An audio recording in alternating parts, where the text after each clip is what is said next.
I think probably the first one I got to see was Andy Brodell in that punt return in 2008. That was a big one for me. It was my first real exposure to on-field experience with it. What sticks out to you about the Cyclones when you watched them on tape from last week? I think they're a very good team. When you think about who they compete against in the Big 12, most certainly they're obviously a very talented team, very well coached. They've got a very different approach than a lot of the teams that we get to play. So it's always an opportunity when you get to step into battle with another conference. Jason, for a lot of guys on this team, it'll be their first true road experience of any significant playing time. How do you prepare for an environment like what Ames is going to be? Honestly, I don't even know if there is a way to prepare, especially for those young guys that have never been on the road, so don't really know what it's like or how to prepare for a road game. It's always tough going on the road, especially in a series like this against the Cyclones.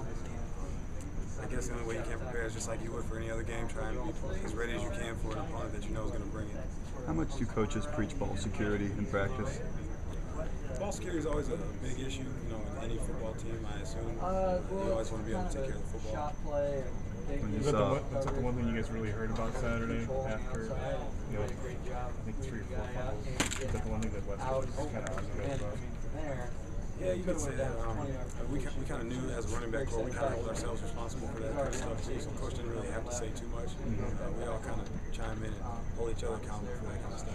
Especially in this series, it's really held true the last few years. The team that protects the ball better has won the game. So does that take on even more importance when the stats play it out the way that the cliche says it will? I would say so. Turnovers, especially in a close series like this, is always going to have a big impact on the game. So you're really the number 2. You're really the number 2 now. Not sure.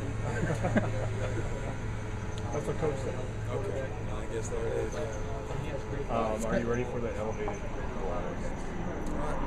As best as I can be, I guess. If they call again, I'm going to try and answer any way I can, as best I can. Have you talked to Mikhail? I have. And how's he feeling?